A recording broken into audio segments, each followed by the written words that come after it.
Yesterday, we talked about revenue channels and the fact that those businesses that have seen the greatest impact in disruption from coronavirus are the businesses that had only one revenue channel.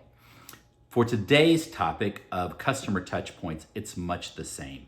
Those businesses that relied solely on face-to-face interactions for their customer contact and customer communication have suffered the greatest impacts due to COVID-19 and the business disruption it has created. So today I'd like to talk about 3 steps any business can take to increase their customer touch points and minimize that disruption. So number 1, have a minimum of 3 different customer touch points. You don't want to rely on, as we said in the example, strictly face-to-face interaction. You also don't want to rely on strictly online interaction. You want to have at least a minimum of 3. Number 2, have those 3 across as many different mediums as possible. So what do I mean by medium? Think of it kind of the same as radio, television, and newspaper are 3 different mediums to communicate with people. You want to have the same general principle in customer touch points. So again, number 1 was face-to-face interaction with your customers. Number 2 would be online. Now in online, you can have a whole bunch of different options such as social media, email newsletter, either a web app or a mobile app, but they're all under the online medium. Number 3 would be the mailbox, the original social distancing tool. Mail your customers information. Keep in touch with them via their actual mailbox. Number 4 would be the phone. Phone calls, texts, even fax.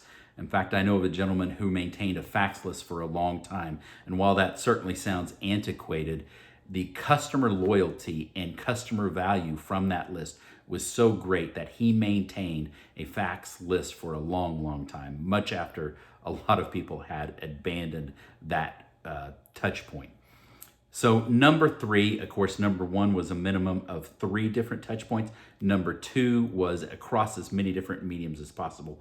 Number 3 is keep a centralized database that is 100% in your control of those different touch points. Don't rely on the fact that, well, all of my online stuff is via LinkedIn, whereas all my face-to-face interaction I keep in this spreadsheet. You want to pull all of that together so that if one of those goes away overnight, you haven't lost it forever. You can still communicate with those customers. Now, update it on a schedule that's appropriate to your business, whether that's monthly, annually, quarterly, maybe even weekly for some businesses. But pull it all together in a centralized database that is 100% under your control.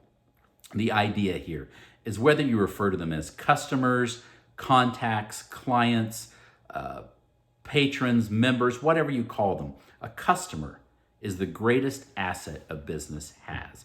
And you want to have access to those customers, not left to chance. Make sure you have more than one way to reach them. You don't want to build a single bridge as your only way of contacting those customers, only to have it blown up overnight through a business disruption like we've all experienced through the coronavirus. I hope this has been helpful.